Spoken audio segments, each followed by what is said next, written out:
Hi, welcome back to Weird Worlds. If you enjoy my content, please consider hitting the like button. It's the only way the YouTube algorithm notices me. This video is a collection of 6 weird tales. I've added timestamps for each story in the video description. Hope you enjoy this one. The Last Man by Seabury, Quinn. Weird Tales, May 1950. One cup to the dead already. Hurrah for the next that dies. Bartholomew Dowling, The Revel.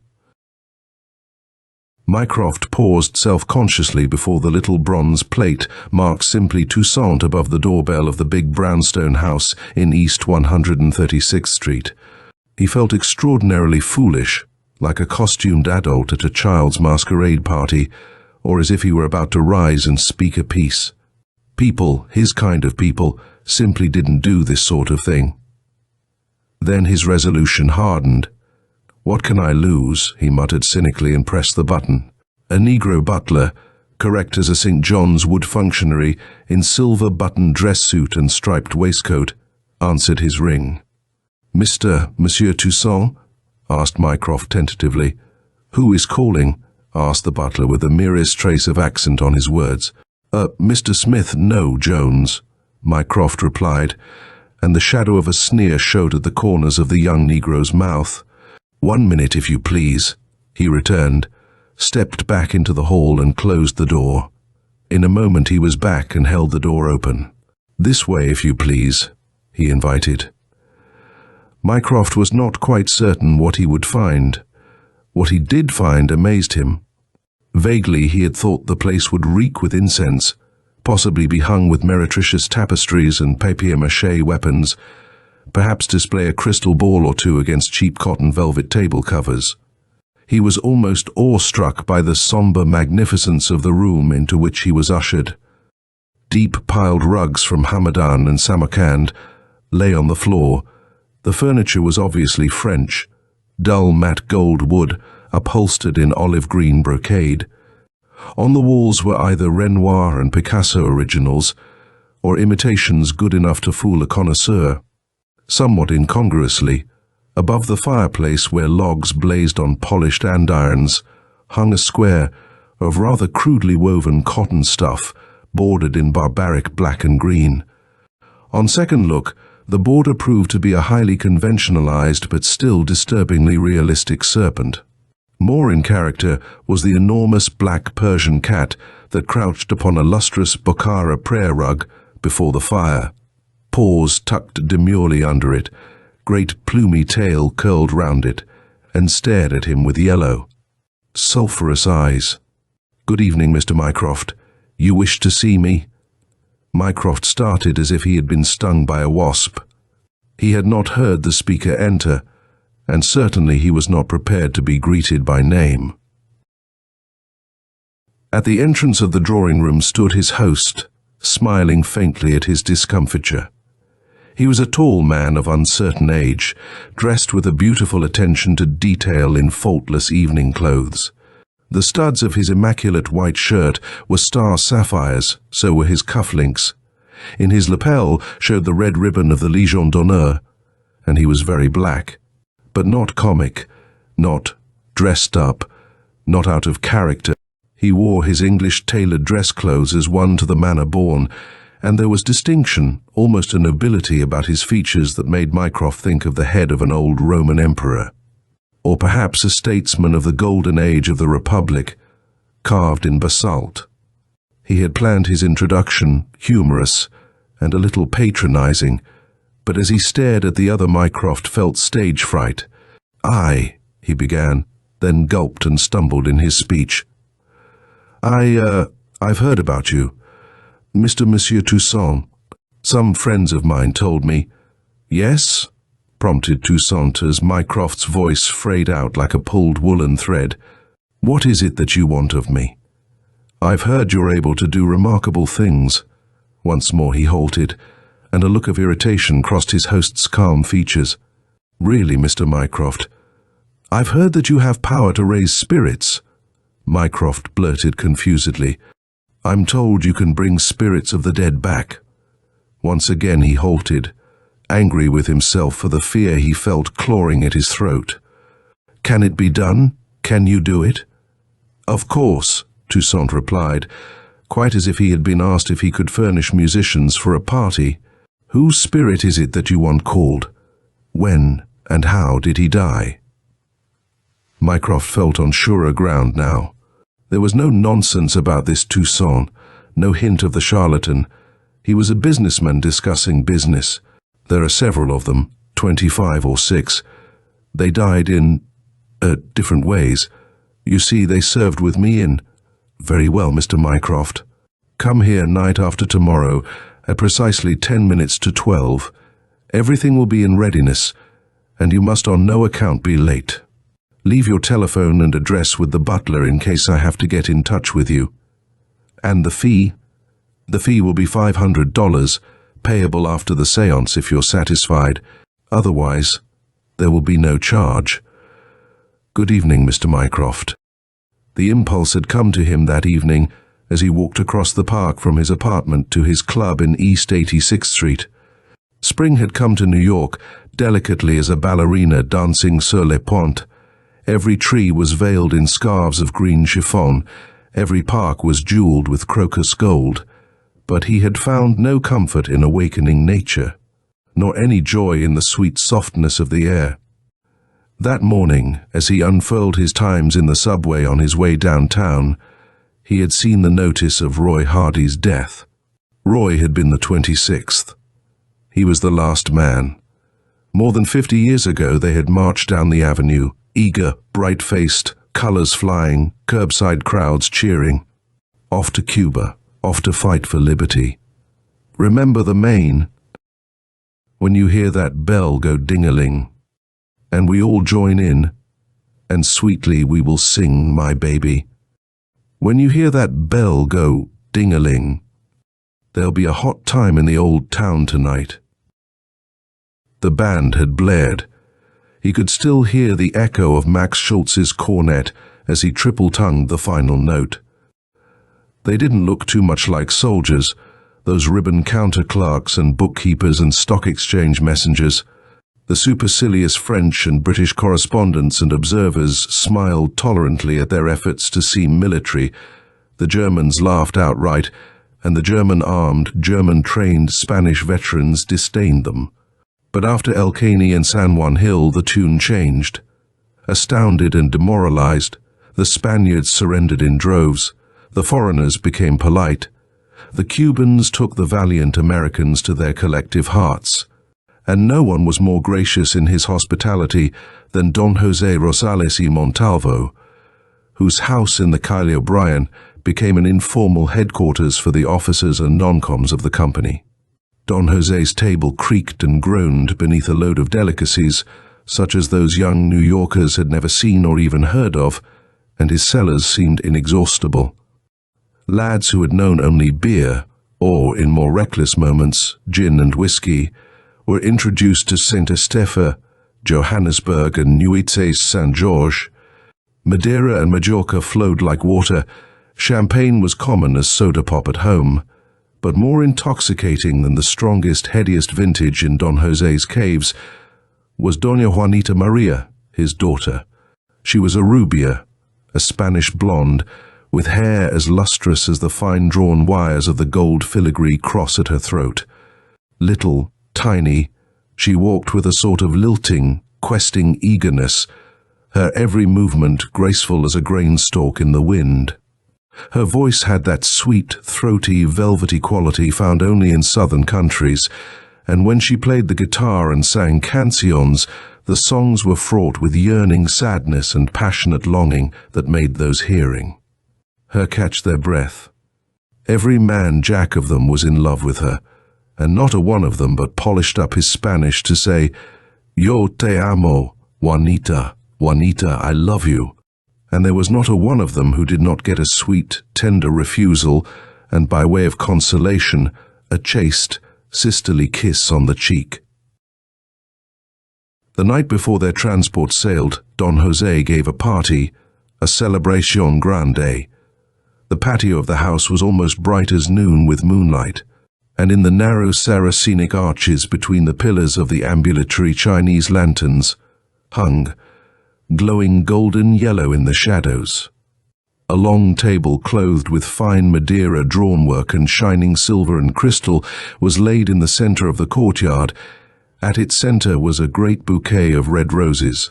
Wreathed in roses, a fat wine cask stood on wooden sawhorses near the table's head. "It is Pedro Ximénez, a full 100 years old," Don José explained pridefully. "I have kept it for some great occasion. Surely this is one. What greater honor could it have than to be served to Cuba's gallant liberators on the eve of their departure?" After dinner toasts were drunk, to Cuba Libre, to Don José, to the lovely Nona Juanita. Then, blushing very prettily, but in no wise disconcerted, she consented to sing them a farewell. She sang, "Oh, ask of the stars above you, if I did not weep all the night. Oh, ask if I do not love you. Who of you dreamt till the dawn light?" Sabers flashed in the moonlight, blades beat upon the table. "Juanita! Juanita!" they cried fervently. "We love you, Juanita." "And I love you, all of you, Señores Amados," she called gaily back.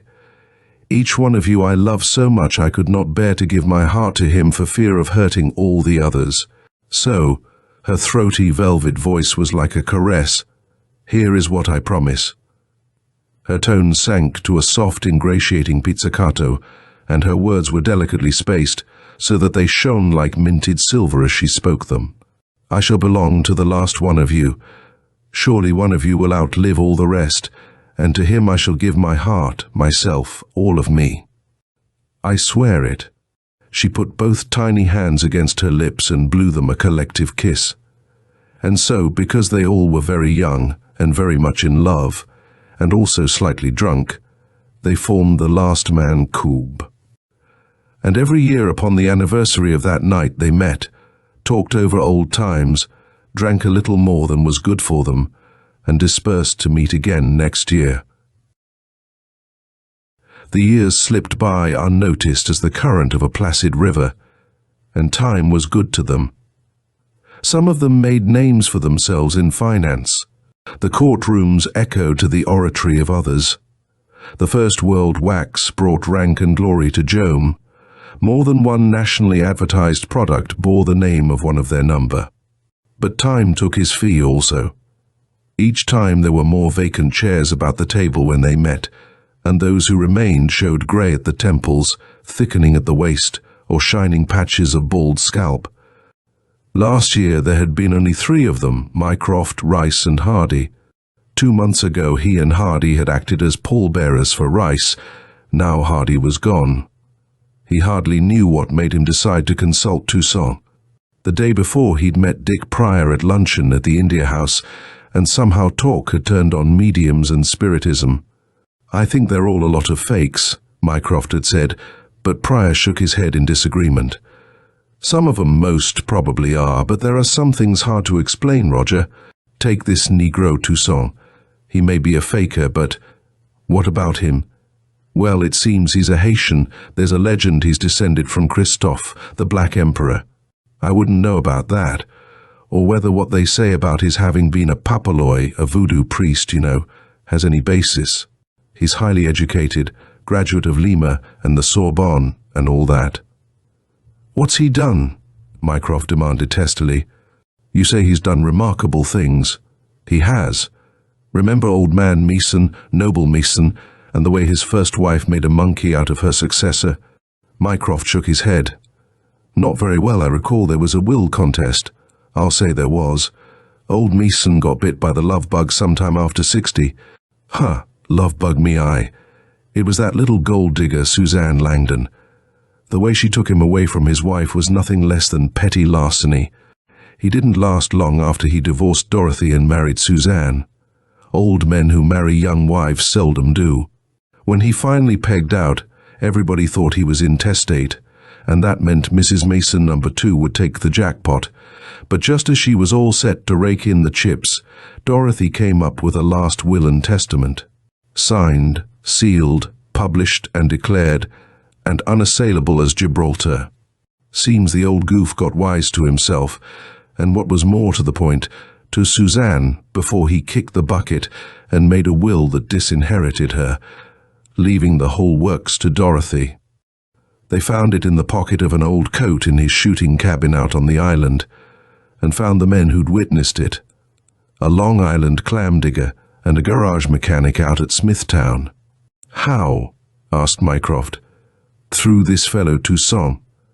Dorothy had heard of him somehow and went up to Harlem to consult him.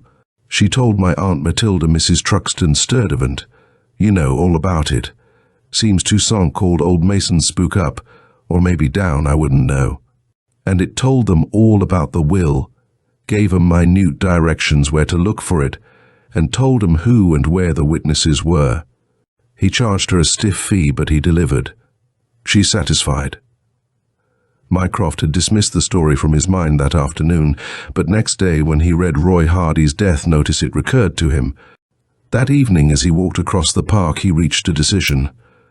Of course, it was all nonsense, but Pryor's story hung in his mind like a burr in a dog's fur. Oh well, he'd have a go at this Toussaint. If nothing more, it would be amusing to see him go through his bag of tricks. The furniture and rugs had been moved from the drawing room when he reached Toussaint's house 10 minutes before 12 2 nights later. Before the empty, cold fireplace, a kind of altar had been set up, clothed with a fair cloth and surmounted by a silver cross, like any chapel sanctuary. But there were other things on it.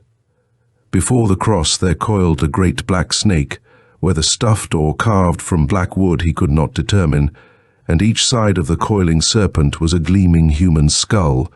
Tall candles flickered at each end of the altar, giving off the only light in the room. As his eyes became accustomed to the semi-darkness, he saw that a hexangular design had been drawn on the bare floor in red chalk, enclosing the altar and a spare some 8 feet square each side, and in each of the 6 angles of the figure stood a little dish filled with black powder.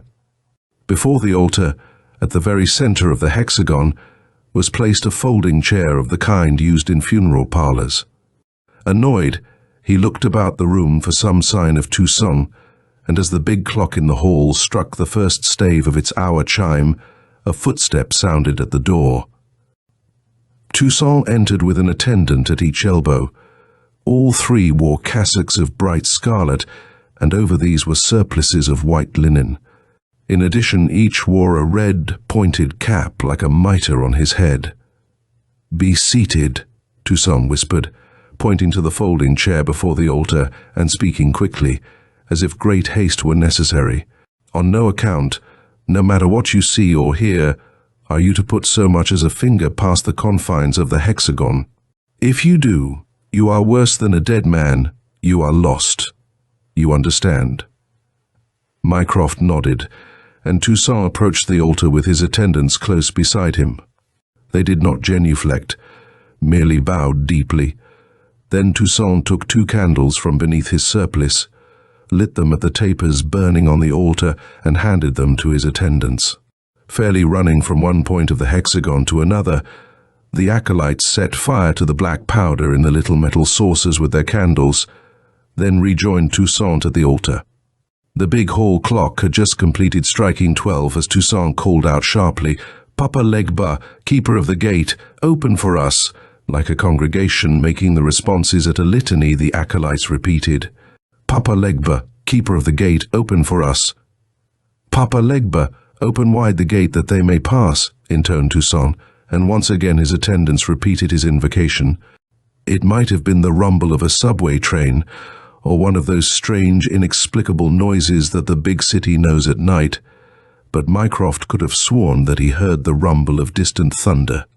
Again and again, Toussaint repeated his petition that the gate be opened, and his dance echoed it. This was getting to be tiresome. Mycroft shifted on his uncomfortable seat and looked across his shoulder. His heart contracted suddenly, and the blood churned in his ears.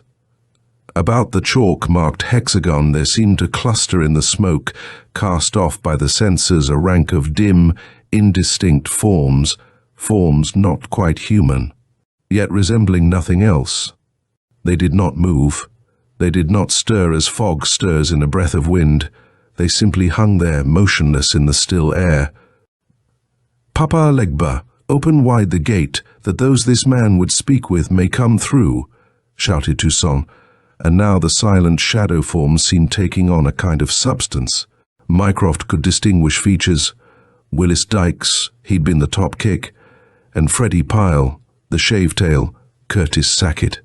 Ernie Proust, one after another of his old comrades, he saw in the silent circle as a man sees images upon a photographic negative when he holds it up to the light. Now Toussaint's chant had changed. No longer was it a reiterated pika, but a great shout of victory. "Dambala Wedo, master of the heavens. Dambala, thou art here. Open wide the dead ones' mouths, Dambala Wedo. Give them breath to speak and answer questions. Give this one his heart's desire." Turning from the altar, he told Mycroft, "Say what you have to say quickly. The power will not last long." Mycroft shook himself like a dog emerging from the water. For an instant he saw in his mind's eye the courtyard of Don Jose's house, saw the eager, flush-faced youths grouped about the table, saw Juanita in the silver glow of moonlight, lovely as a fairy from Titania's court, as she laughed at them. Promising. "Juanita, where is Juanita?" he asked thickly. She promised she would give herself to the last man. "Estoy aquí, querido." In 50 years and more he had not heard that voice, but he remembered it as if it had been yesterday or 10 minutes since, when he last heard it. "Juanita," he breathed, and the breath choked in his throat as he pronounced her name.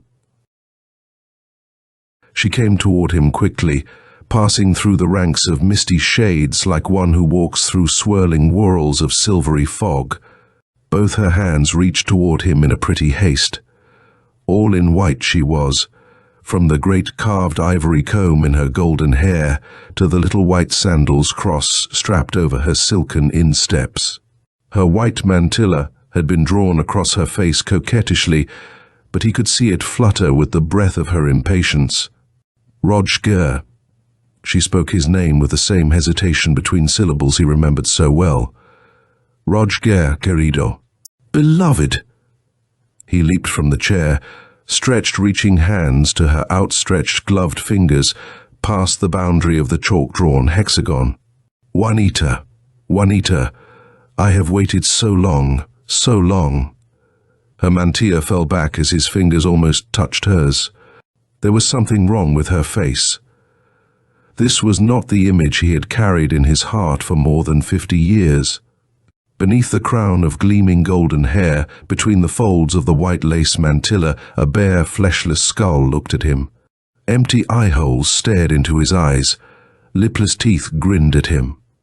He stumbled like a man hit with a blackjack, spun halfway round, then went down so quickly that the impact of his limpness on the polished floor made the candles on the altar flicker.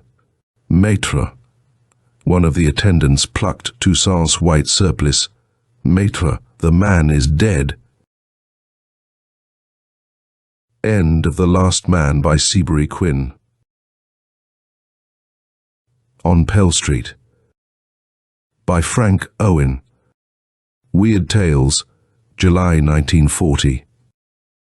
Chinatown Keeps to the Old Lanes by the author of The Purple Sea and the Wind That Tramps the World.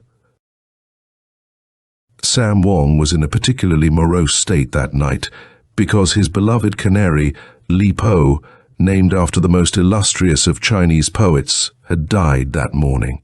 One last sweet song, then death. Li Po had trilled an anthem to the sun. He had died from excess emotion, from excess of beauty. Anyway, that is how Sam Wong diagnosed his passing. His grief was extreme. The fondness of Chinese for birds is traditional. In China, it is no uncommon sight to see a rich man walking along the street, carrying a canary in a cage, taking the little songster out for a walk to enjoy the sunset. Sam Wong had always regretted that the custom of Manhattan precluded his walking about the streets with Li Po. To be sure, there was nothing to prevent him doing so. But it would direct attention to him, and he did not at that particular stage of his nefarious career care to be the target for the eyes of men. Better to be a shadow, for a shadow is indestructible, with nothing to dread or fear. Now, as he walked along the Bowery, he beheld a thin wisp of a girl standing before a window. Her face was like old ivory, colorless. Her hair was burnished copper, and in her large dark eyes were all the sorrows of the world. Sam Wong sighed. He was an ardent worshipper of beautiful things.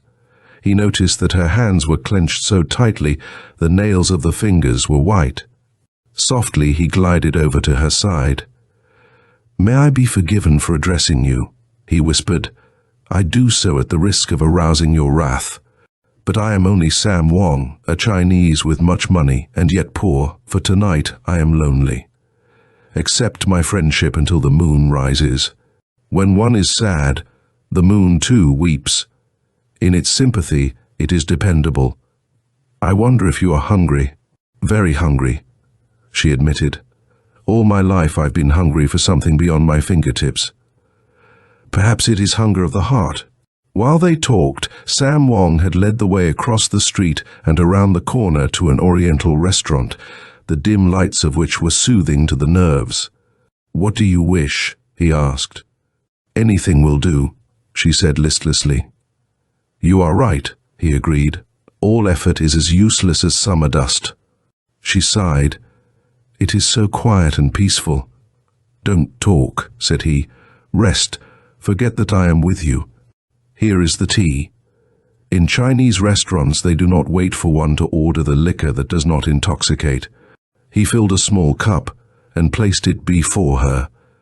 Then he spoke in subdued tones to the waiter, ordering chicken mushroom soup, chow mein, roast young pork, and a variety of almonds and condiment delicacies. Then once more he turned to the girl. "Your name?" "Just Barbie." "Barbie," he repeated slowly. "It is a pretty name." Barbie breathed deeply of the sweet aroma of the tea, fragrance of jasmine blossoms. Sam Wong sipped his tea and looked at her through half-dozed eyes. Had she been a written picture, he could not have been more absorbed in her.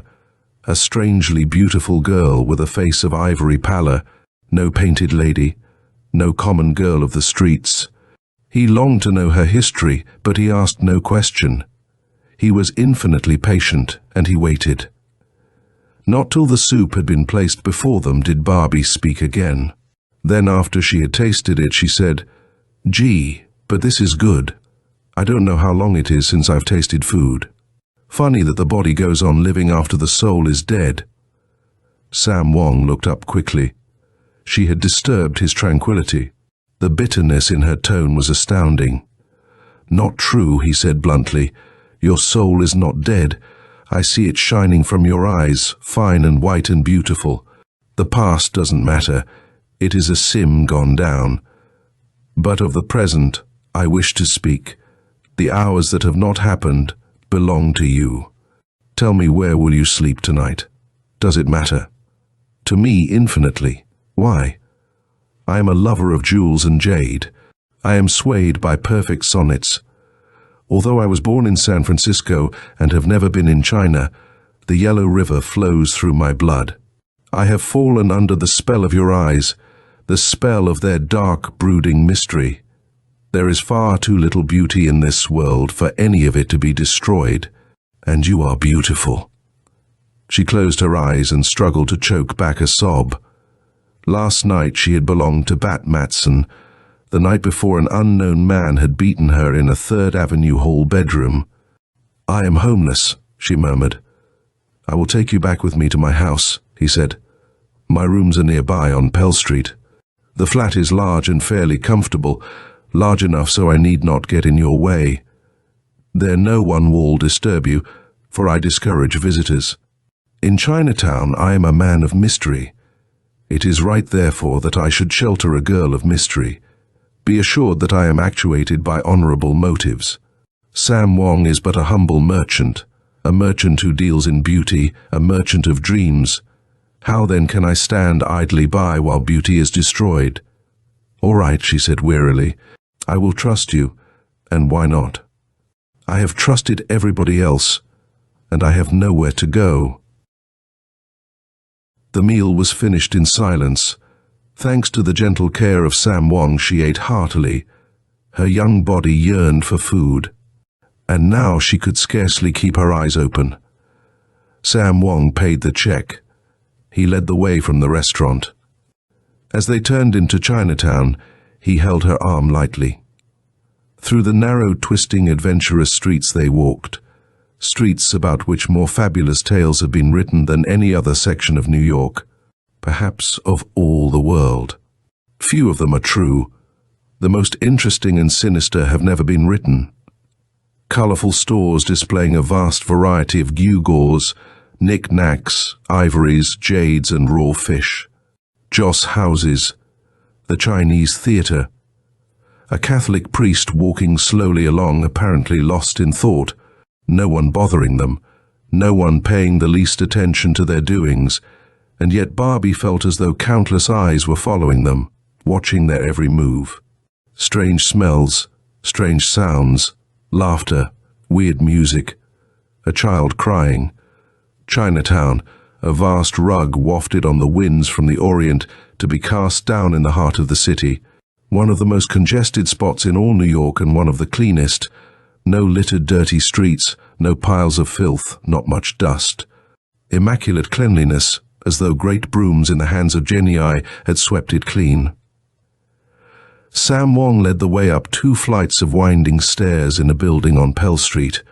There was no light in the halls, and he lighted a cigarette to show her the way. "Be not afraid," said he.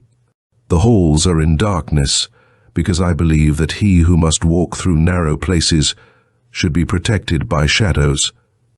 "I am not afraid," said Barbie. And now he unlocked a door and pressed an electric button. The next moment a glare of light shattered the blackness, and Barbie followed him into a room of such sheer beauty it might have belonged to a mandarin when the Manchus were at their peak of glory.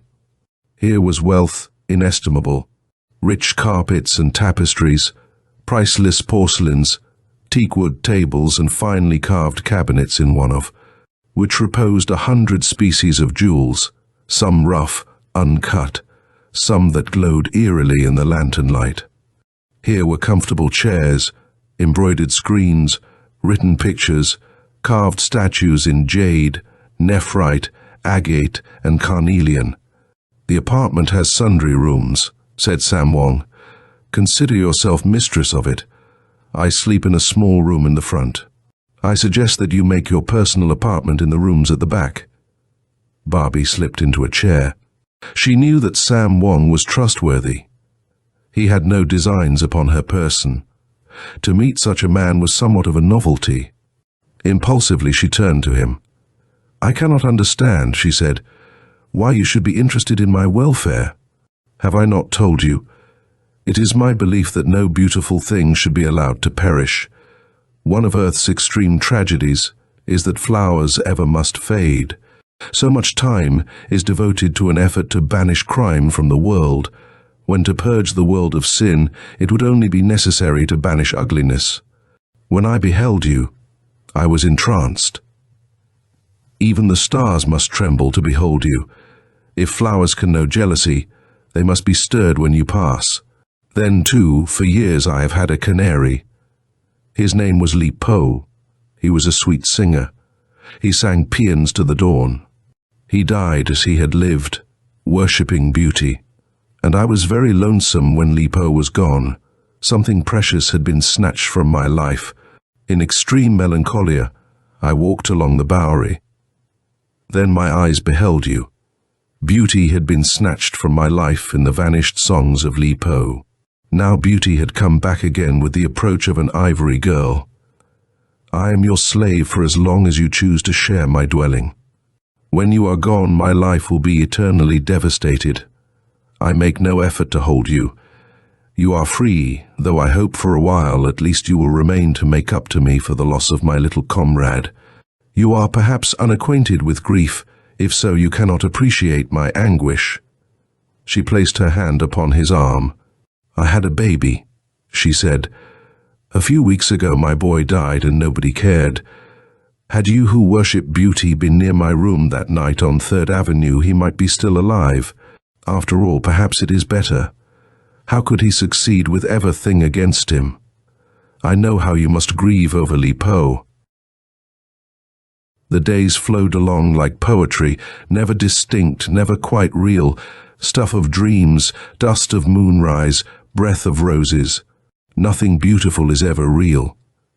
Barbie was being wooed back to health by silence, complete tranquility. No music is as majestic as silence, absolute silence. Each morning Sam Wong slipped from the house before she had awakened. He never came near her room. He never touched her body. Not even a kiss did he seek. But he wooed her in 1,000 subtle ways. And when her face began to take on some semblance of color, he was glad. Barbie never left the apartment, even when Sam Wong was away.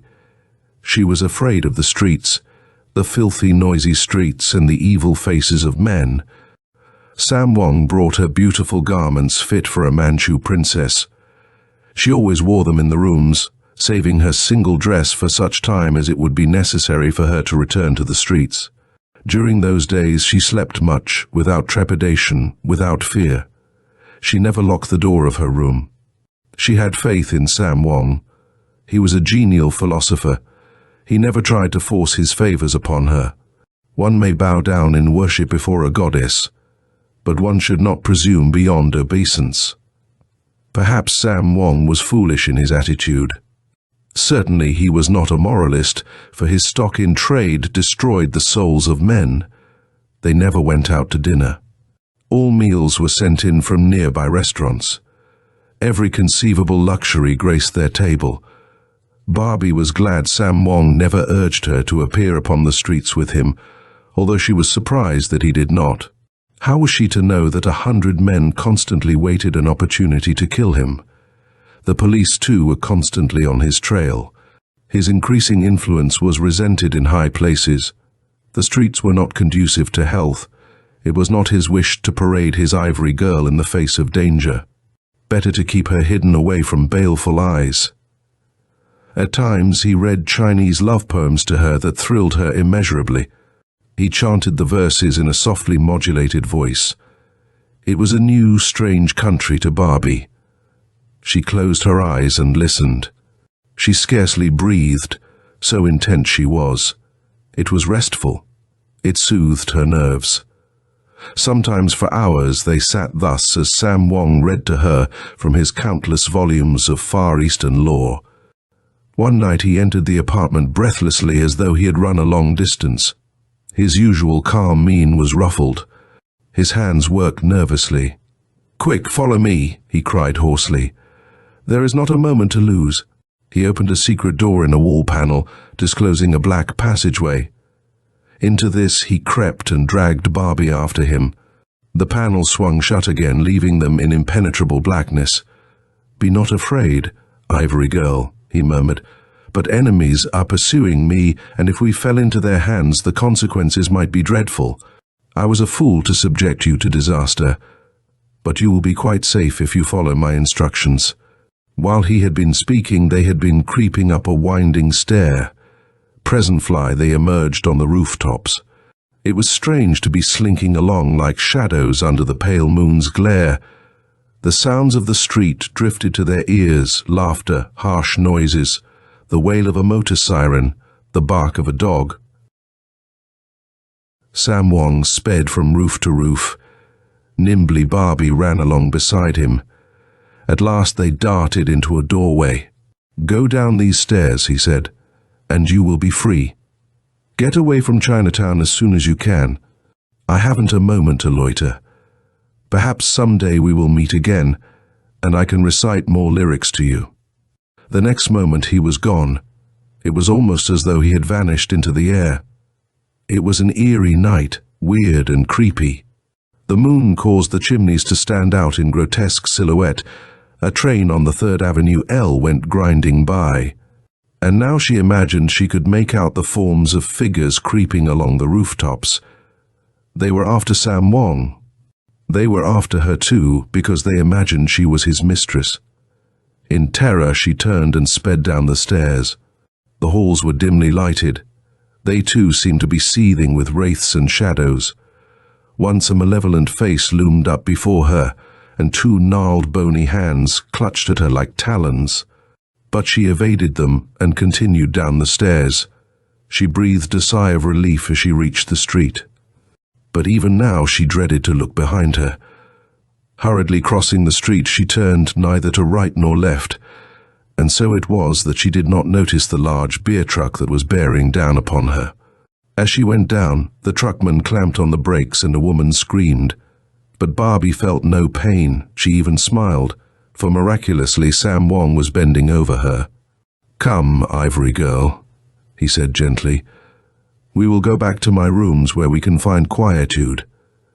"But is there no danger?" she asked. "Not now," said he, and her wonderment grew. So hand in hand they walked back to Sam Wong's apartment on Pell Street. But now the stairs did not seem dark as they mounted. There was a pale blue glow, as though a lantern had been lighted. As Sam Wong pushed open the door of the apartment, Li Po greeted them with a song so beautiful it seemed as though the city had paused and stood on tiptoe to listen. Barbie placed her hand on Sam Wong's arm. "But I thought Li Po was dead," she whispered. Sam Wong smiled reassuringly. "Not dead," he said softly. "Living. Now we are all living." End of On Pell Street by Frank Owen. The Missing Room by Venable. Weird Tales, July 1953. It was a dream house, yet the dream could have been a nightmare. From the low-cruising helicar, the cottage appeared charming. Lorinda gave a little exclamation of delight and exclaimed breathlessly, "Oh, that one, Dyke! Please, we must look at that one." The helicar was only about 100 feet from the ground, and they could easily see the "For Sale" sign on the green lawn. Dyke guided the helicar down onto the landing strip beside the attached copter port. The cottage certainly had the most modern conveniences. They stepped out, Dyke assisting Lorinda from the helicar with all the self-conscious solicitude of a brand-new husband. They stood for a moment on the neat little postage stamp of a lawn, arm in arm. The cottage was different from the others on the block. It was similar in its contemporary design, its just-for-two smallness, but still, it was different. It seemed to radiate charm out of all proportion to its physical aspects, as sometimes a relatively unattractive person will, for no reason you can put your finger on, be utterly irresistible.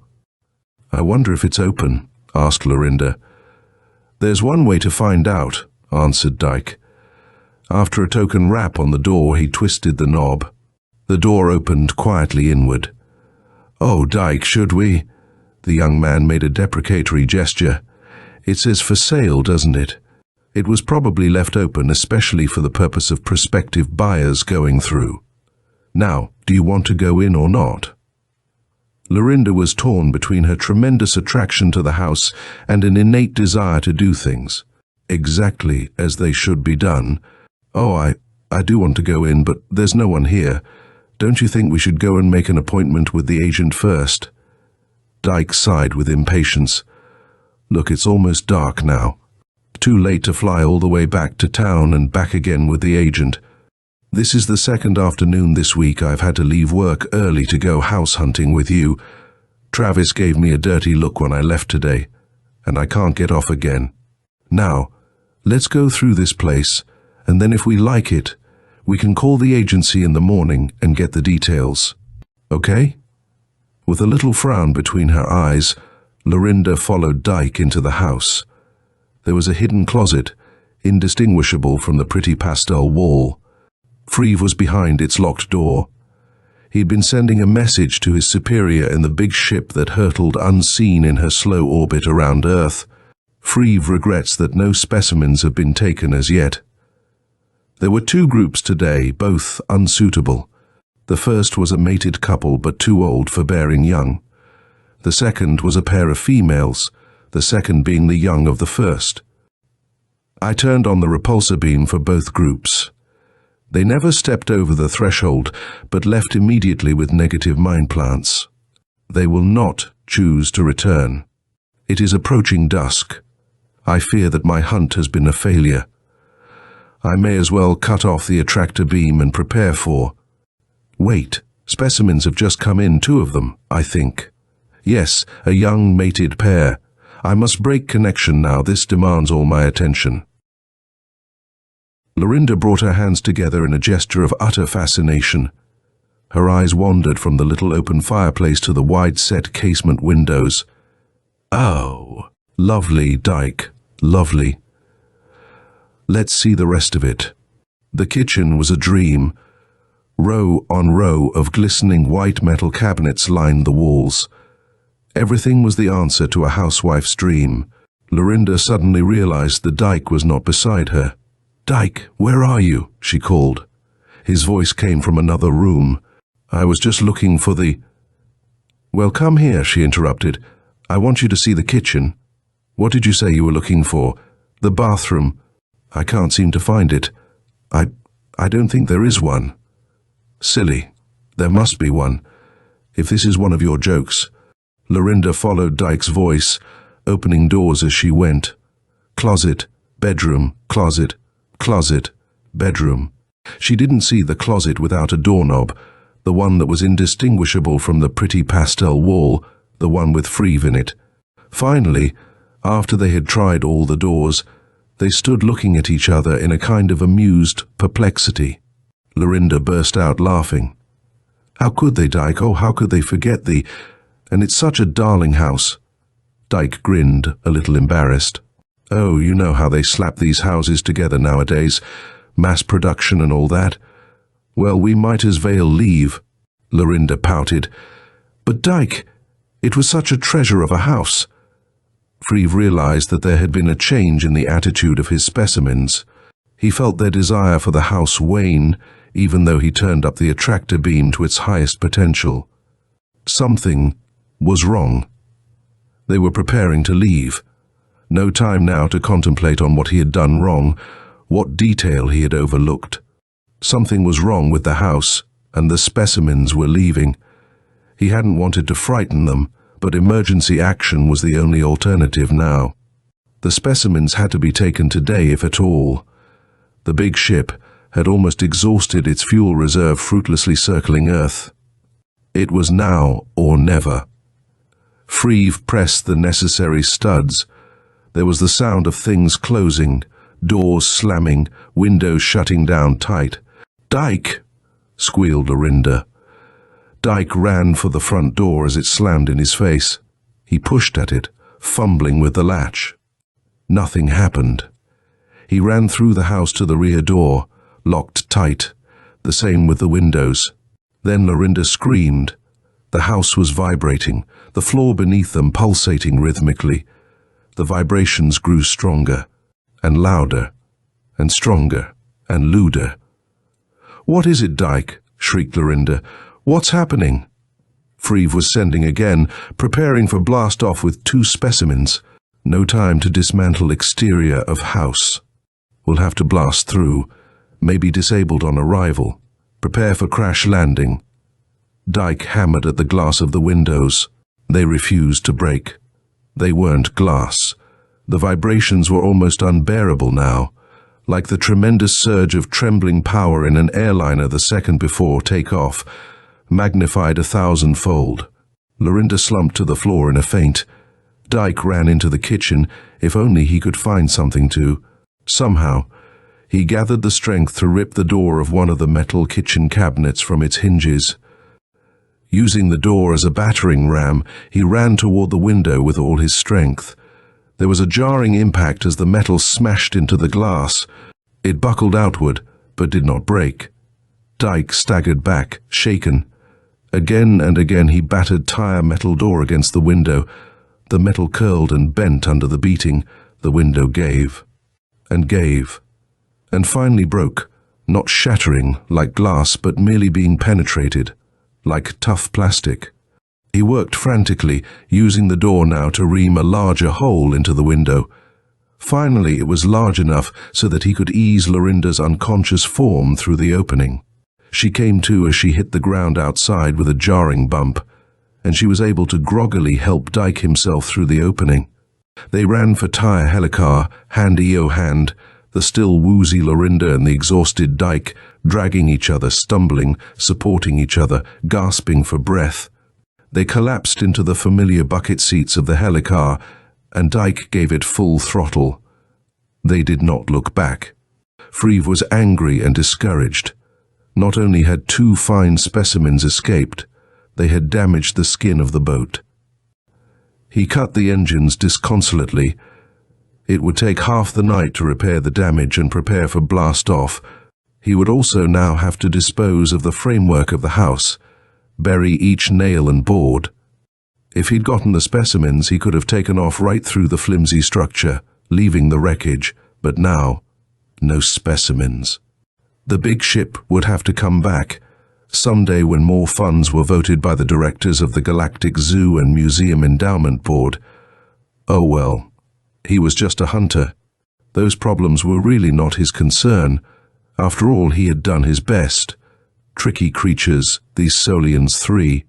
That night, there was a bright streak across the sky for a second. Thousands saw it. It must have been a falling meteor.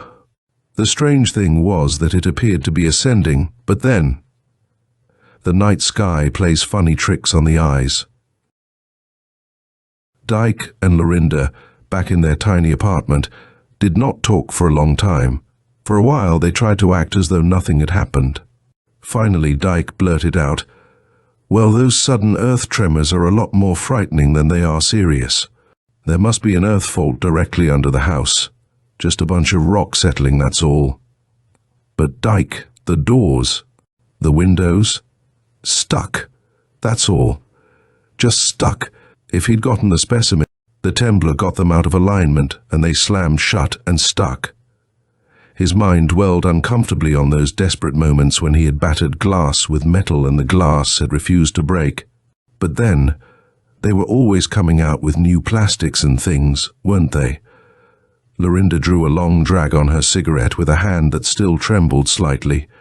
"But Dyke, we must tell the real estate agent. After all, no one must ever move into that house. It's dangerous, with earth faults under it, and doors that won't open and—" She shivered.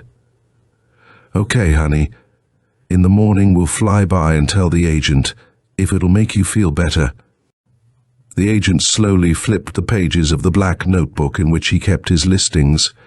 He gave them a long appraising look. "Are you sure the house number was 7865? They both nodded. Dyke pulled a crumpled scrap of paper from his pocket. "I jotted it down before we went in case we should want to contact you about buying the house." He handed the paper to the agent. It said 7865. The agent picked up a clipboard. He compared a listing to that in the black book. He shook his head slowly with an expression that was half wary and half embarrassed. "You folks must be mistaken. There is no 7865. There's an empty lot between 7863 and 7867. Lorinda gave a little squeal. "But we were there, and there was an earthquake, and—" The agent looked distinctly uncomfortable. "Lady, we had a geological survey made of that entire area before the development was started. An earthquake there is virtually impossible. Besides, if there had been a quake, the seismograph at the university would have recorded it. Outside of that bright meteor last night, nothing unusual was reported in the area. Absolutely nothing. Now, if you folks are interested in a house, we have several other nice little—" Lorinda placed both hands firmly on the man's desk and leaned close to him. She repeated in a tight little voice, "But we were there, and the windows wouldn't open, and the floor vibrated, and the house had no bather. She caught a warning glance from Dyke. He placed a protective arm around his wife's shoulders. "Thank you, sir. I guess well, thank you very much anyway. Good morning." They left the agent shaking his head sadly. They had seemed like such a nice young couple, too. In the helicar, Lorinda sobbed bitterly. "Oh, Dyke, you know it happened. And you know it didn't have a bathroom. Who would build a house without a bathroom? Who? Answer me, who?" Dyke patted her arm absently as he switched on the ignition. "I don't know, honey. I don't know. But you saw the look he gave us. The agent, the way he stared at us. Unless we want the little men with white coats easing us into nice, comfortable straitjackets, we better not say any more about it. Do you understand? Let's try to forget it. We must never mention it again." His hand trembled at the controls, not even to each other. End of The Missing Room by Venable. The-Werewolf Howls by Clifford Ball. Weird Tales, November 1941. Twilight had come upon the slopes of the vineyards, and a gentle, caressing breeze drifted through the open casement to stir into further disorder the papers upon the desk where Monsieur Etienne Delacroix was diligently applying himself. He raised his leonine head, the hair of which had in his later years turned to grey, and stared vacantly from beneath bushy brows at the formation of a wind-driven cloud, as if he thought that the passive elements of the heavens could, if they so desired, aid him in some momentous decision. There was a light but firm tap on the door which led to the hall of the chateau. Monsieur Delacroix blinked as his thoughts were dispersed and, in some haste, gathered various documents together and thrust them into the maw of a large envelope before bidding the knocker to enter. Pierre, his eldest son, came quietly into the room. The father felt a touch of the pride he could never quite subdue when Pierre approached, for he had a great faith in his son's probity, as well as an admiration for the straight carriage and clear eye he, at his own age, could no longer achieve. Of late he had been resting a great many matters pertaining to the management of the Chateau d'Or and the business of its vineyards, which supported the estate, on the broad shoulders poised before him. But Etienne Delacroix had been born in a strict household and his habits fashioned in a stern school, and was the lineal descendant of ancestors who had planted their peasants' feet, reverently but independently, deep into the soil of France. So visible emotions were to him a betrayal of weakness. There was no trace of the deep regard he felt for his son evident when he addressed the younger man. "Where are your brothers? Did I not ask you to return with them?" "They are here, father. I entered first to be certain that you were ready to receive us." "Bid them enter." Jacques and Francois came in to stand with their elder brother, and were careful to remain a few inches in his rear. He was the acknowledged spokesman. Their greetings were spoken simultaneously, Jacques' voice breaking off on a high note which caused him obvious embarrassment, for he was adolescent. Together, thought Monsieur Delacroix, they represented 3 important steps in his life, 3 payments on account to posterity. He was glad his issue had all been males. Since the early death of his wife, he had neither cared for any woman nor taken interest in anything feminine. "I have here, my son, some papers of importance," he announced, addressing Pierre. "As you observe, I am placing them here where you may easily obtain them in the event of my absence." Suiting the action to the word, he removed the bulky envelope to a drawer in the desk and turned its key, allowing the tiny piece of metal to remain in its lock. "I am growing older." His fierce, challenging eyes swept the trio as if he dared a possible contradiction. "And it is best that you are aware of these accounts, which are relative to the business of the chateau." "Non, non," chorused all 3. "You are as young as ever, papa." "Sacre bleu! Do you name me a liar, my children? Attend, Pierre." "Yes, papa. I have work for you this night." The elder son's forehead wrinkled. "But the work, it is over. Our tasks are completed. The workers have been checked. The last cart is in the shed. This is a special task, one which requires the utmost diligence of you all. It is of the wolf." "The werewolf," exclaimed Jacques, crossing himself. The other brothers remained silent, but mingled expressions of wonder and dislike passed across their features. Ever since the coming of the wolf, the topic of its depredations had been an unwelcome one in the household of the Chateau d'Or. "Mon Dieu, Jacques," exploded the head of the house, "have you too been listening to the old wives' tales? Must you be such an imbecile, and I your father? Rubbish. There can be no werewolves. Has not the most excellent father Cromek flouted such stones 10,000 times? It is a common wolf, a large one, true, but nevertheless a common mongrel, a beast from the distant mountain. Of its ferocity we are unfortunately well aware, so it must be dispatched with the utmost alacrity. But the workers say, Papa, that there have been no wolves in the fields for more than 100. Peste! The ever verbose workers. The animal is patently a vagrant, a stray beast driven from the mountains by the lash of its hunger. And I, Etienne Delacroix, have pronounced that it must die." The father passed a heavy hand across his forehead, for he was weary from his unaccustomed labor over the accounts. His hands trembled slightly, the result of an old nervous disorder. The fingers were thick and blunt from the hardy toil of earlier years. The blue veins were still corded from the strength which he had once possessed. "It is well," said Pierre in his own level tones. "Since the wolf came upon and destroyed poor little Marguerite de Story, tearing her throat to shreds, and the gendarmes who almost cornered it were unable to slap it because they could not shoot straight. And it persists in, it slashed the shoulder of old Gavroche, who is so feeble he cannot walk without 2 canes, interrupted Francois excitedly.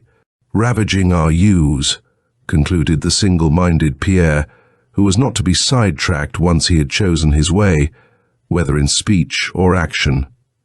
"The damage to our flocks has been great, Papa. It is just that we should take action since the police have failed. I have thought this wolf strange too, although I place no faith in demons. If it but seeks food, why must it slay so wantonly and feed so little? It is indeed like a great grey demon in appearance. Twice have I viewed it, leaping across the meadows in the moonlight, its long grey legs hurling it an unbelievable distance at every bound.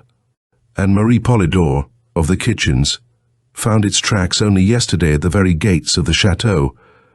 I have been told," revealed Jacques, flinging his hands about in adolescent earnestness, "that the wolf is the beast soul of one who has been stricken by the moon demons. By day he is as other men, but by night, though he has the qualities of a saint, he cannot help himself. Perhaps he is one with whom we walk and talk, little guessing his dreadful affliction." "Silence!" roared Monsieur Delacroix. One of his clenched fists struck the desk a powerful blow, and the sons were immediately quieted. "Must I listen to the ranting and raving and drivelling of fools and imbeciles? Am I not still the master of the Chateau d'Or? I will tend to the accursed matter as I have always, will I not? I have always seen to the welfare of the dwellers in the shadow of the Chateau d'Or, and with the help of the good God I shall continue to do so, until the last drop of my blood has dried away from my bones. You comprehend?" In a quieter tone, after the enforced silence, he continued, "I have given orders to both the foreman and Monsieur the Mayor that this night, the night of the full moon by which we may detect the marauder, all the people of the vineyards and of the town beyond must remain behind locked windows and barred doors. If they have obeyed my orders, and may the good God look after those who have not, they are even now secure in the safety of their respective homes. Let me discover but one demented idiot peeking from behind his shutter, and I promise you he shall have cause to remember his disobedience." Pierre nodded without speaking, knowing he was being instructed to punish a possible, but improbable, offender. "Now, we are 4 intelligent men, I trust," said Monsieur Delacroix, pretending not to notice the glow of pleasure which suffused Jacques' features at being included in their number. "We are the Delacroix, which is sufficient. And as leaders we must from time to time grant certain concessions to the inferior mentalities of the unfortunate who dwell in ignorance. So I have this day promised the good foreman, who petitioned me regarding the activities of this wolf, to perform certain things. They firmly believe the grey wolf is a demon, an inhuman atrocity visited upon us by the evil one. And also, according to their ancient but childish witch law, that it may only be destroyed by a silver weapon." Monsieur Delacroix reached beneath his chair and drew forth a small, but apparently heavy, sack. Upending it on the surface of the desk, he scattered in every direction a double dozen glittering cylindrical objects. "Bullets!" exclaimed Jacques. "Silver bullets," amended Pierre. "Yes, my son. Bullets of silver which I moulded myself in the cellars and which I have shown to the men with the promise that they will be put to use." "Expensive weapons," commented the thrifty Francois. "It is the poor peasants' belief. If we slew Till's wolf with mere lead or iron, they would still be frightened of their own shadows and consequently worthless at their work, as they have been for the past month. Here are the guns. Tonight you will go forth, my sons, and slay this fabulous werewolf, and cast its carcass upon the cartload of dry wood I have had piled by the vineyard road, and burn it until there is nothing left but the ash, for all to see and know." "Yes, papa," assented Pierre and Francois as one, but the boy Jacques cried, "What, so fine a skin? I would like it for the wall of my room. These who have seen the wolf say its pelt is like silver shaded into grey." "Jacques!" Etienne Delacroix's anger flooded his face with a great surge of red and bulging veins, and Pierre and Francois were stricken with awe at the sight of their father's wrath. "If you do not burn this beast, as I say, immediately after slaying it, I will forget you are my son, and almost a man." "I will." His own temper choked him into incoherency. "I crave your pardon, father," begged Jacques, humbled and alarmed. "I forgot myself." "We will obey papa, as always," said Francois quickly, and Pierre gravely nodded. "The moon will soon be up," said Monsieur Delacroix, after a short silence. The room had grown dark while they talked.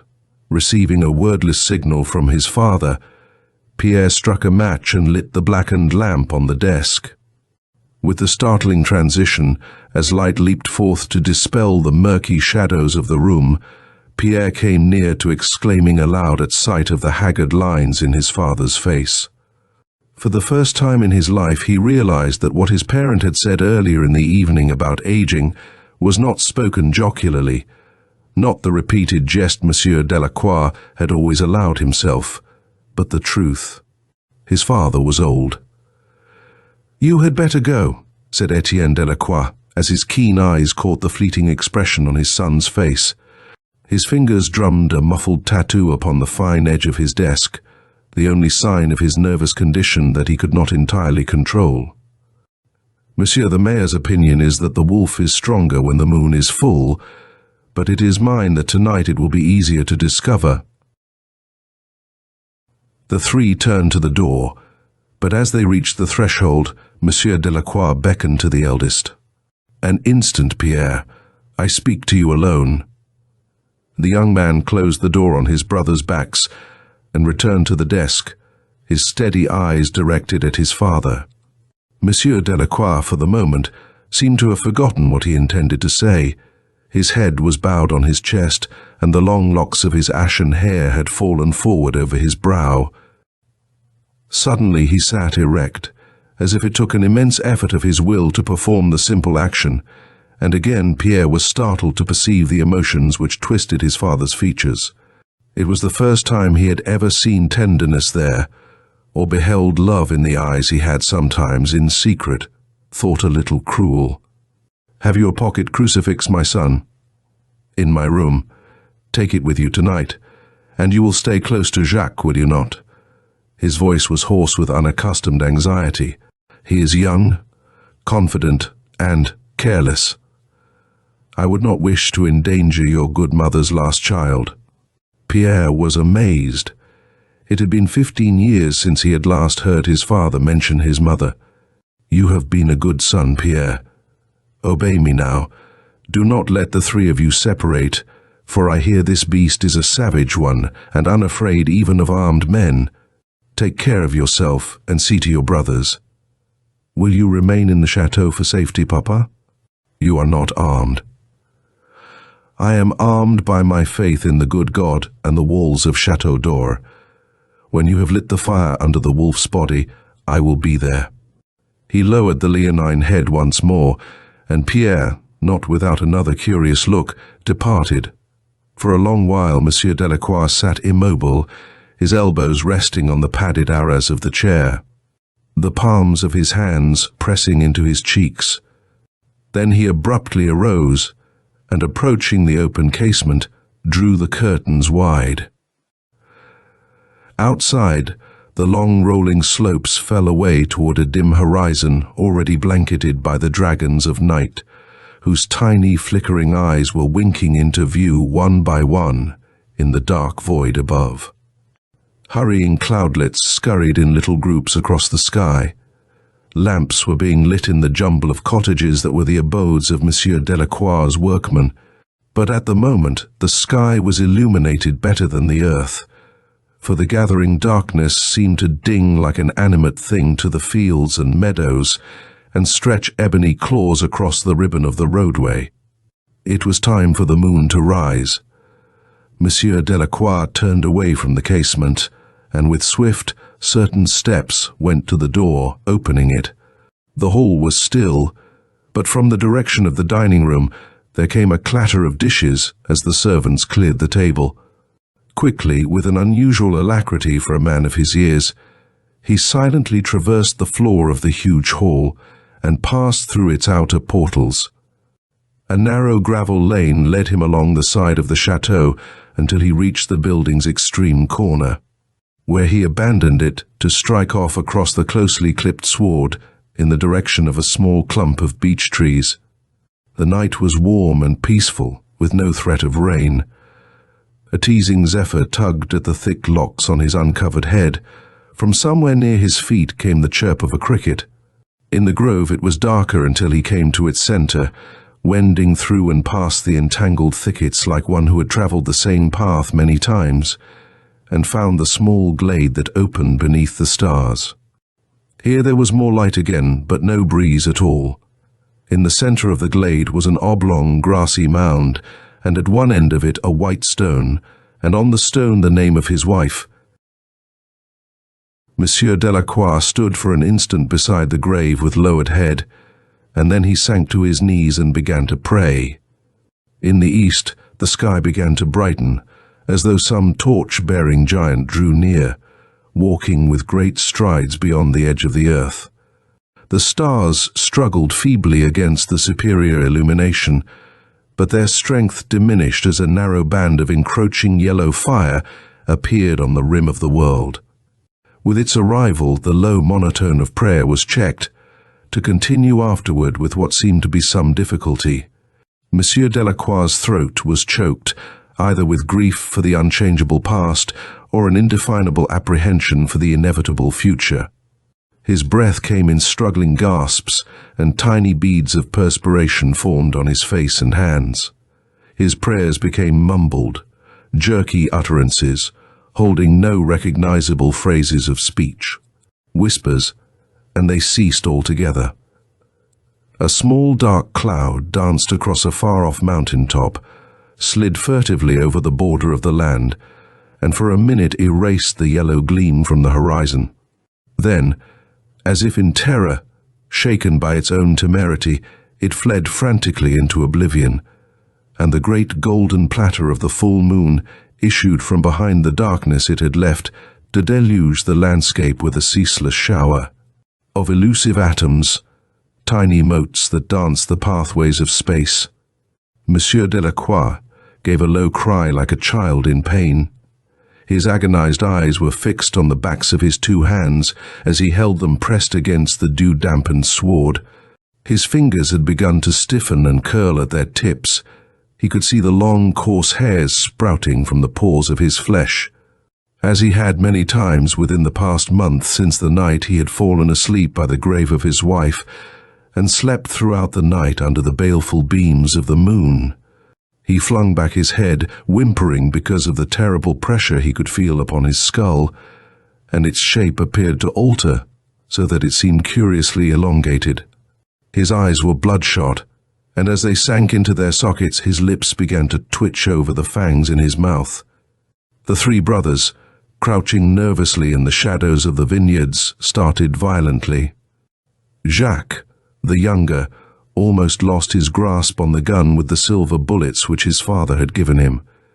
From somewhere nearby there had arisen a great volume of sound, swirling and twisting and climbing to shatter itself into 100 echoes against the vault of the heavens, rushing and dipping and sinking into the cores of all living hearts and the very souls of men, the hunting cry of the werewolf. End of The Werewolf Howls by Clifford Ball.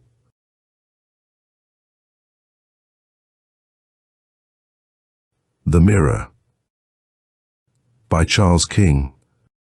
Weird Tales, November 1945. It's impossible. His concentration was so great that he didn't know he had spoken aloud. He closed one eye entirely, then opened it, slowly, hoping against hope. He then worked his tongue into a corner of his cheek and rotated it about. He watched, stared. A pulse was drumming fiercely in his forehead as he backed away from the mirror. He had first noticed it a short time ago, 7 days to be exact. It is logical to suppose that he would have known of it sooner if he had been a vainer man. Most certainly, then, he would have looked into mirrors a great deal oftener. But J. Swartz was a mild man, a meek man, a man completely devoid of ego. He wore his habits the way he wore his clothes, soberly. He did not sin, he would not. He did not cheat, he could not. 3 drinks before dinner, and his reactions unmistakably informed him that he'd had enough. He was like that. Once again he shot a covert glance at the mirror. There it was, plain to see. J. Swartz had been brought up properly, but that is an expression that has lost its true meaning. To speak with exactitude, it is better to say that he had been brought up primly, in an era where modesty was considerably more than a fetish, an era where the most innocuous words called down condemnation upon the luckless user. J. Swartz's family proudly outdid themselves in righteous self-effacement, completely cloaked with the mantle of selflessness, or so they insisted. They balanced themselves with practiced step upon the tightrope of virtue. No matter the season, their bodies were swathed in layer upon layer of raiment. Indoors, their comportment was such as to assure them front-row seats in the heavenly orchestra of harpists, or so they insisted. Jay had never been one to rebel. He was the sort born to accept orders unquestioningly. If, even in the privacy of one's room, it was immodest and wrong to undress, before dousing the lights, he carefully put out the lights before removing his breeches. His parents had instructed him. He obeyed them. He had to go to the lavatory, it would never do to say so. That would have been grievously shocking. Any simple excuse to leave the room was acceptable under those conditions, but never the immodest truth.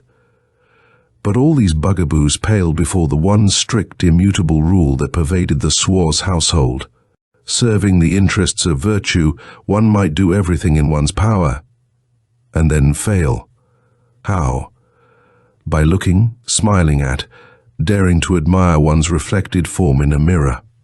The human form was a debased thing of evil that only served to lead its owner off the garden path. Thus, logically, it was a thing to remain unseen, avoided. Jay's father used it for shaving. That was its purpose. One of Jay's most memorable recollections was the time that he had been caught, He'd lost a tooth, as boys will, and was entirely engrossed in exploring the bloody cavity with an inquisitive finger. The mirror helped a great deal as he probed and poked. Until... Jar! He swerved, nearly upsetting himself, and paled. Yes, father? Ungodly brat. You were lasciviously admiring yourself. I don't understand, father. Do not trifle with me. I have explained the sin often enough. It was the big word I didn't understand. And honest, I was just fooling. Which is as far as Jay got. His gasp was cut off as a gnarled hand jerked at the back of his collar. The shaving strop was seized, raised aloft, then brought down with a singing swish. Jay's cry of pain suffered the same brief span that his gasp had lasted. The steadily flailing strip of leather effectively stifled everything but an agonized wish for death. Again and again, it rose and fell. The regularity was monotonous, the pain eventually indescribable. Things, after a while, resolved into a whirling world of unbeheaved torture. Again and again rose the leather flail. Down and down it beat against the semi-conscious jerking form that was Jay Swar's. Jay finally fainted. A graphic experience is forever etched upon the consciousness of a child. Jay never forgot that beating. It bared the constant impact of a sledgehammer swung against a huge brazen gong. The reverberations went on and on and on. Jay grew older and finally left home to establish his own way in the world. He trod in minor paths. Luckier than most men, he never was troubled by an all-consuming ambition. The highways for others, the byways for him. A small job, a small room, these quite comfortably fitted his small desires. His position with a large insurance company was safe and steady. Nobody resents a man who doesn't covet positions that aren't better than his. Nobody wields an economic knife against a man who is supremely satisfied to trudge a tuneless treadmill.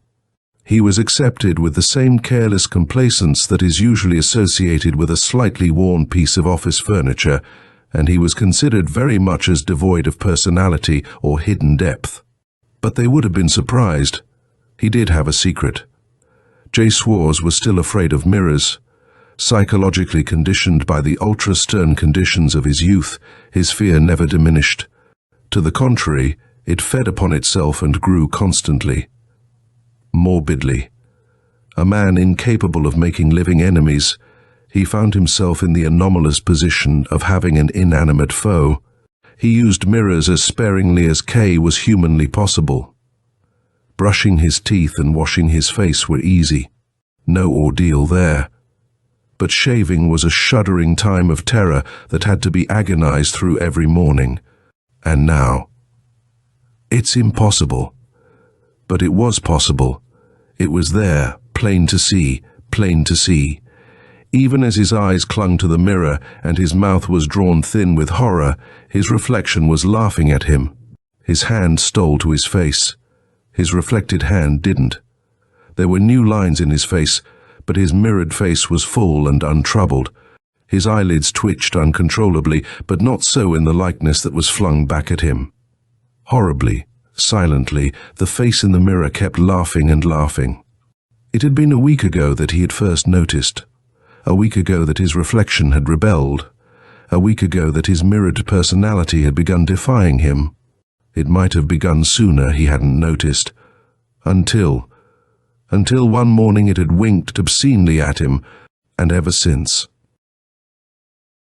He remembered now the ancient Germanic legend of the man who had met his double. It had been wringing its hands. Death. He fought himself, but his eyes shot toward his reflection. It was grinning, wringing its hands. The psychiatrist wielded his pen with sure, broad strokes. A man untroubled by personal ghosts. A man who slew the morbid fancies and terrorizing thoughts of others.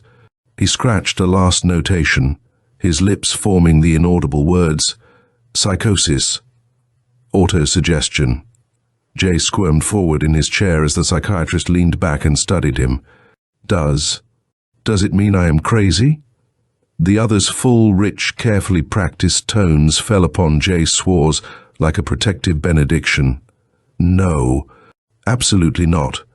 You are as sane as, well, as I am. This last accompanied by a resonant chuckle. Then the thing I see can't hurt me. It is impossible for it to hurt you. Impossible because you do not see it. But doctor, please, a moment. Well-manicured fingers interlace themselves across a well-padded stomach. From what you have told me, you are a man pursued by phantoms. It is not your fault, Mr. Swartz. You have related how your boyhood was completely dominated by a thorough abnegation of healthy emotion. No outlets at all. Well, sir, what is the result? What? As you grew older, Mr. Swartz, you cast off the narrow outlook with which you were most effectively swaddled. You didn't know it, but you did. And due to the inexorable law of nature, you began to think for yourself. That, of course, brought its problems. I don't understand. Let us put it this way. A man who has been perishing of thirst will not allow logic to stand in his way when he is confronted with plenteous water. He will drink and drink until he is uncomfortably sated. If undeterred, he will become rather sick. You, Mr. Swartz, are that thirsty man. I see. Exactly. You had a thirst for normalcy. It was, during your childhood, consistently denied to you. You left home and found yourself with an all-consuming thirst for being a healthy ego, for being natural. You follow me? It wasn't a question, but Jay Swartz felt constrained to answer yes. It was getting so clear now, so normally explainable, that he had to show his improvement by joining in and approving of. The logical explanation. Well, sir, you overdid yourself. The abrupt change to a normal way of living and acting stirred up half-forgotten vistas of your unfortunate youth. Subconsciously, that is. Once again, you were being threatened with unfair punishment. Inwardly, of course. You probably never even perceived, suspected. The first sign was the product of an overworked, though, to you, unsuspected imagination, the fear complex, the worry over being hideously punished, as you told me you were, because you were doing something that is unalterably natural. But, doctor, my remaining fear of mirrors. You are not afraid. Mr. Swartz, believe me, you only think you are afraid. That is why you have been avoiding mirrors with such careful conscientiousness these past few years. As the snake struggles to shed its skin, so are you struggling. And, forgive the comparison, as the reptile finally emerges in new shining armor, so are you emerging. Then, what shall I do? Face your phantom, Mr. Swartz. Defy it. Gaze into your mirror steadily without fear. Your clouded imagination will be cleared by the calm, cooling breezes of reason. Look into my mirror steadily, precisely. Drive out the false visions that have been plaguing you so unfairly. Once gone, they will never return. On that, I stake my reputation. It was a new Jay Swartz who turned the key of his small apartment. It was a new Jay Swartz that tossed his coat onto his bed. It was something he had wanted to do all his life, a life given to circumspectly genuflecting to all the hallowed proprieties. That was over. Done. He was a snake shedding its dull skin for a brighter one, a butterfly emerging in innocent glory from its dull chrysalis. A man. He turned toward the bathroom. He couldn't help the feeling of aversion, of fear. But wasn't he now a man? He was, incontestably. Hand upon the door. Fear. Twist the knob. No. Think. Psychiatrist's advice. A learned man. Helps people who need guidance. Twist the knob. Try. Sweat forming on a corrugated forehead. Twist the knot. Everything explained. Logically. Exactly. Mathematically. Truthfully. That last very important. Twist the knob. And he was inside. Walk up to the mirror. Boldly, stare steadily, unafraid. Block out the false phantoms. Do it. It's easy, one leg before the other. Go ahead. Hesitation only hurts, makes things harder, foolish, nothing to be worried about. All carefully explained. Habits of a lifetime. Lurking. Unfair. No substance. All explained. Figments. Palpably worthy of derision. Go ahead. And he was before the mirror. Open your eyes. Stare steadily. Open your eyes. Nothing can hurt you. It will help. Teach you the truth. Help you. Open broad lanes to happiness. Wipe out the past, the grey past, the punishing past. Open your eyes. See the new world. Your world. Open your eyes. And he opened his eyes. His reflection, nothing to worry about. It looked at him. As he looked at it. Calm, both calm, as it should be. Expressions the same, as they should be. Psychiatrist right. As he should be. Learned man, wise man, helpful man. Good advice. Best advise. Go ahead. Stare at it. Staring. Pride, strength, new feeling of no. Can't be. Impossible. Psychiatrist said no. Learned man, wise man. Look again. No. Reflection, laughing. Silently. Utterly impossible. Wise man said so. Wealth of experience. Can't be wrong. Good advice. Best advice. Heed it. Heed it. Stare at reflection. Glare at reflection. Don't give up. Must win. Must win. Don't give up. Stare. Gel. And he screamed and he screamed. He caught himself. Lurched out of the bathroom. This was no time to give way to disordered mental stabs. More than evident that his ancient enemy was weakening, employing last hopeless trickery. This was triumph. Triumph. Get a bit of help. Nothing shameful about using all the means at one's disposal to rid one's self of a dying enemy. Nothing to do with one's manliness. The enemy must be destroyed. That is the only important thing. Answering the telephone call, the psychiatrist finally arrived. A bit put out because he'd been disturbed at his meal, but cloaking his irritation and impatience with the thought of adding a substantial amount to an already padded bill. Look, doctor, the mirror. What about it? Can't you see? No, you can't. All I see is that yon have a reflection, which is as it should be, but it reacts differently. That is why I called you. I don't understand. Don't you see? It, my enemy, is still there. However, I am not afraid. It is a figment. I know it. You told me so. But it is there. To be destroyed. Isn't that progress? The psychiatrist backing up. Professionally polite. Words. Words that have no meaning. Professional. Backing to the door.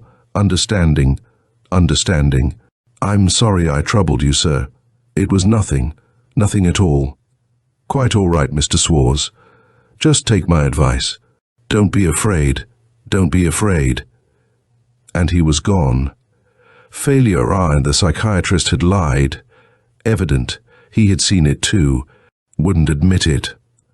Have to help oneself. The only way. Use any means. Any means. Out with logic. Forswear what is fallaciously taught. Seek that which can really help. Seek that which is ridiculed and mocked, but secretly feared. Seek the strange powers that all gibe at, because the true answer is there for the asking. Many libraries, many bookstores, laughing faces, incredulous faces, sneering faces. He knows. They sneer and mock because they are afraid, cannot seek truth as he does, tirelessly, and then, an old bookshop, an old man, incredibly, nodding, understanding, tottering to an inner room. A book, musty, ancient, refusal of payment, smiling. Jay Swartz entered his apartment. He opened the book and studied. He smiled. It was all so easy. How much simpler if he had done this first. He read on. There was the diagram to chalk upon the floor. He drew it. There were the multi-syllabled invocations to intone. He intoned them. There were the careful passes through the air, the repetition of certain odd phrases, the lit match that must scorch his fingertips. And, as it must be, the crouching shape was there, motionless. The shape that would rid him of the rebellious reflection in the mirror. The shape that would take the horror out of his life. It would exact a tribute. That was to be expected. Jay Swartz was happy, truly happy. He cast a sidelong glance at his mirrored reflection. Could it be? Yes.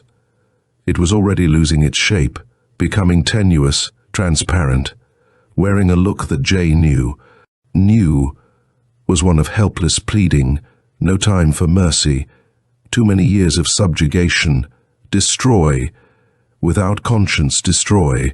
The reflection of him was wavering, almost gone, fighting, hopelessly, going, gone, and the crouched figure stirred itself, slowly unbent, looked up for the first time. Jay Swartz threw a frantic look at his mirror. No reflection at all. Blank. Blank. The figure straightened and stepped over the chalked lines. It was going to exact its tribute. Jay Swartz knew this. He also knew that he had incarnated his double, brought it to life. It was wringing its hands which suddenly swooped to Jay Swartz's throat. He knew so many things. Too late. End of The Mirror by Charles King. Professor Kate by Margaret St. Clair. Weird Tales, January 1951. The boy that directed us on this road, Pa, Kate said, leaning forward to speak to the man in the front seat. Do you think he was real?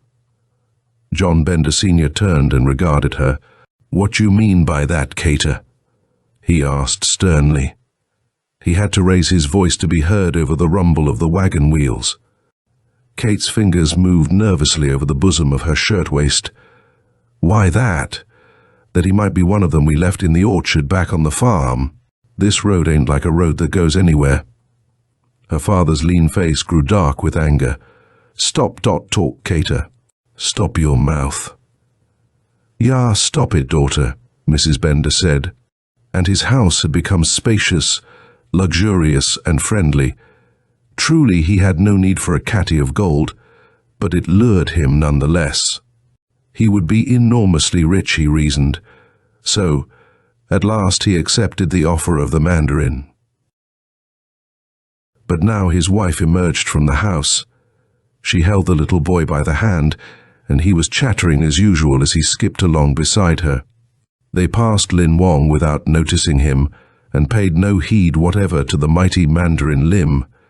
His pomp was somewhat deflated, and he was angry, but he did not show it. He watched, even as did Lin Wong, the quiet way they walked down the long old road over which for centuries countless feet had trod, and on into the distance. Now they seemed to be climbing a hill, though Lin Wong knew no hill was there. Was it only his imagination, or were they fading from view as though their bodies had the texture of gossamer? A gentle breeze swept the countryside like a broom, and then they seemed to be one with the sky and the wind and the evening glow. Her blue eyes were hard in her large white face. Is nonsense, Unsin. How could it be one of dem? Didn't we bind dem to stay before we left? Kate sighed and sank back in her seat. Her brother John, who was sitting beside her, he was only her half-brother, she was wont to say with a touch of defiance, slipped his arm around her waist. You're tired, Kate, he said. It ain't them dead ones I'm afraid of. I'm afraid of a posse coming after us. "Oh, do you think there'll be one?"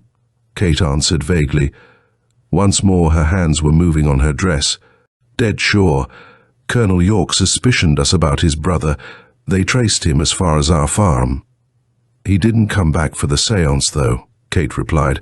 "No, but we knew he'd be back later for sure, with more men. Things was getting hot. That's why we left." Kate laughed suddenly, a bold, ringing laugh. "Why we left? Didn't we look out the bedroom window that morning and see the ground heaving below in the orchard? Didn't you hear her little voice crying, 'Mama, Mama,' the way she did when we burled her? Why we left?" "I didn't hear or see nothing, Kate. I only said that to agree with you." Once more Kate laughed. "You didn't hear anything? Why, you turned as white as a sheet." "As a ghost," her brother corrected after a moment had passed. "Make it a ghost while you're doing it." They jounced on.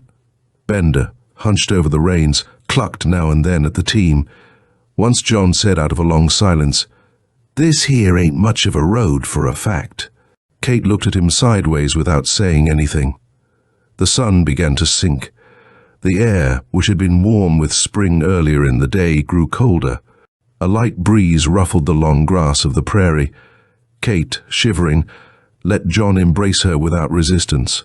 Old man Bender turned round to face them. "Hope we find dose houses soon," he said uneasily. "That boy said we'd get to them before night." Kate raised her head from John's shoulder and looked him full in the eyes. His gaze wavered. He coughed and turned back to the team. They stopped at last. "It's too dark to drive more," Old man Bender said, his voice loud in the sudden silence. "We got to sleep here." He looked around the vacant flatness of the prairie, frowning, and then began to unharness the team. John jumped from the wagon and then turned to help Kate. She was stiff from the long sitting. She almost fell into his arms. Mrs. Bender, meantime, was getting sacks and crocks of provisions out from under the front seat. "Have an apple, son," she said, holding one out to the young man. "No, I can't say as I care for the fruit from them trees." Mrs. Bender began to munch the apple herself. Kate had taken advantage of the distraction to withdraw from John's embrace and wander off. He looked after her, his forehead wrinkled. Then he began to help his mother with the preparations for the evening meal. Suddenly Kate screamed. It was a high sound, not very loud. John dropped the bread he was holding and ran toward her. He found her sitting on her heels, her black bombazine skirt drawn tightly around her haunches. She was holding a long thigh bone in one hand. "It scared me when I first saw it," she said, looking up at him brightly. "The skull, I mean. And look, over there in the grass, there's another one." John followed her gesture. He kicked the grass apart. After a short time he found the second skeleton, gleaming whitely even in the dim light. He stooped over, hunting, and came up at last with something in his hand. "It was an Indian," he announced to Kate. "This here's what killed him. An arrow." He showed it to her. She seemed to lose interest. "Oh, an Indian. Must have been a long time ago." She cocked her head and listened intently. "John, I hear voices. Not like them on the farm, though. Maybe it's the Indians. Listen." She held up a hand, warning him. There was the rustle of the grass, the plaintive note of a mourning dove. "I don't hear nothing," he said. He pulled at his mustache. "You wouldn't fess up to it if you did," she said. She giggled. "I want to have a séance, John. 'Member how they called me Professor Kate in the Parsons paper that time I lectured there on spiritualism?" She rose to her feet and faced him. Maybe a séance would quiet the voices. On the farm it used to. Professor Kate wants to have a séance. He slapped her.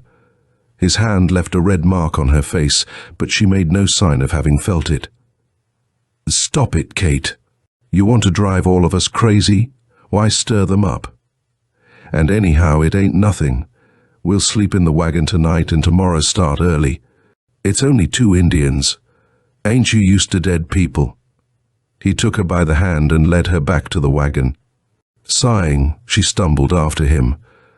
"Do you think we'll get to Venita tomorrow, John?" she asked. "I'm so tired of riding. Father said we could leave the wagon and take the train once we got to the Indian Territory." "Sure thing, you bet," he answered without looking at her. "Get up early, ride all day. It ain't far." John woke early while it was still dark. He found water and washed in a cupful of it. After a moment he heard Kate getting down from the wagon. She came up to him, yawning and shivering. He poured water for her, and she scrubbed her face with a handkerchief. She straightened her hair with her hands. "How did you sleep, John?" she asked, putting her head on one side. "Did you rest well?" "No." "Why ask?" "I had dreams." "Like my dreams, I guess. This ain't a good place. Listen, Pa and Ma are getting up." They breakfasted on slabs of bread and cold pork. Old Man Bender harnessed up the team and turned the wagon around. "We make a fine quick start," he said. "The stars ain't set yet. Before sunup, we be back on the right road." The pursuers rose nearly as early as the Benders did. The Benders were moved by fear, the posse by hate. As Captain Sanders swung into the saddle, he said to the lieutenant, "Today or tomorrow, sure, we're getting close." The lieutenant, he, like Sanders, had gained his rank in the Grand Army of the Republic less than 10 years before, said flatly, "We're not going to take them back to the county for trial. No, you don't try rattlers. We found 11 bodies in the orchard, but what I remember most is the body of the little girl. She must have been still alive when they buried her."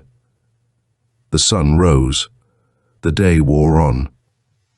At noon, the Benders stopped at a farmhouse for water and learned that they were on the right road. They might be able to make Venita by dark. Kate, sighing with relief, did not resist when John drew her down under the wagon seat. Afterward, they chatted idly over plans, what they should do with the money they had taken from the travelers who had stopped at the Bender farmhouse. John wanted to start a restaurant in Denison. Kate wanted to keep on with the seances and the lecturing. Snee spoke of the good luck she'd had curing deafness and epileptic fits. Or the four of them might buy another farm. Why not? They had plenty of rhino, John said. As the sun began to wester, Kate dozed. She leaned against John, her body swaying to the steady jogging. Once she said petulantly, "Venita sure is a long way off." At sundown, the posse reached a crossroads. Sanders dismounted to check the wagon tracks. As he grasped the pommel again, he was frowning. "They've turned," he told the men with him, gesturing to the right. "They're headed back." "Why?" asked the lieutenant after a moment. Sanders shrugged. "The devil knows. Maybe trying to throw us off the track." It was quite dark when the wagon stopped, Venita still unreached. Kate was drunk with sleepiness. John roused her and helped her out. "Venita?" she asked as she reached the ground. "No, Kate. Not yet. First thing tomorrow, I guess." She stood looking around her. The moon had not risen. It was difficult to see anything. Suddenly she gathered up her skirts and ran like a wild thing. After a moment they heard her screaming, "John, John, we've come back. This is the same place." When he got up to her, she pointed at the skeleton. She picked up the arrow and handed it to him. "They've brought us back to the same place." He let the point fall from his fingers. "What do you mean?" "Who has?" "The Indians. They wouldn't let us get away. They brought us back. The dead, don't you see, John? The dead stick together." He stared at her in the darkness. Then he grasped her by the shoulder and began to pull her after him with desperate energy. "Hurry! Hurry! The wagon! We've got to get away!" But as they neared the wagon, they heard a thunder and a plunging, and then Old Man Bender's voice crying despairingly, "Whoa! Whoa! Damn you, come back." "The team's run off," Kate said simply. "I knew they wouldn't let us get away." He began to wrench at the wagon sides, tearing off planking. "We'll make a fire, a big fire. They can't get past it, and Paul will get out the guns." "That's right," Kate said, cheering. "And we'll stay awake, all of us. Maybe if—" There were noises on the other side of the wagon as the night got older. Once Old Man Bender said, "What's Dot whooping?" And Kate laughed. The fire died down and was replenished with the wagon seats. Kate yawned, and then John and the others. He said, "We've got to stay awake." About 2 a.m, Professor Kate realized abruptly that the others were sleeping. She ran from one to the other, shaking them, screaming their names. They wouldn't wake. Morning came. John said, "Guess we must have gone to sleep, Kate?" "I guess so. I remember dreaming. I'm awful tired." John Bender yawned. "Well, anyway, we're all right. We were silly to worry. And look, the team's come back." Old Man Bender was silently harnessing the horses. When he was done, they climbed in the wagon. The front seat was still intact, but John and his sister had to sit on the floor. After they had driven for about a mile, Kate said, "Where are we going, Paw?" "To I can't call the name to mind, daughter." Benicia," she answered, stumbling over the syllables. "I wish we'd hurry up and get there." "Stop it, Kate," John said. "We will." In the afternoon, Kate said, "I wish we'd pass some houses." Later, when it was almost sunset, she turned to her brother. "Do you know what's going to happen, John?" she asked. "What?" he replied. It was the first word he had spoken to her since early morning. "It's going to get dark. And then we'll stop, and we'll be back by the Indians, back by the ashes of our fire, back where we spent last night." She began to cry. "No, you're crazy. We must be almost to Venita." "Venita? We'll never get there. We'll just keep driving. Something's gone wrong with time." "Be quiet, damn you. I hear horses, voices." He laid his hand over her mouth. Old Man Bender had stopped the wagon. "Something ahead," he said softly. "You two go look." They stole forward, tiptoeing. "I can't see good," Kate whispered. "Hush, it's men with horses. They're bending over something, but I can't see what they're doing. There's a mist." Kate had turned away. "Let's go back to the wagon," she whispered. "Why? I want to know what they're doing." "Oh, I know already." "Then tell me." "You know without telling. What they're bending over is us, is our bodies." No, I won't have it." She was wringing her hands and wailing. "Oh, but it is. Last night the Indians didn't let us get away," said Professor Kate. End of Professor Kate by Margaret St. Clair.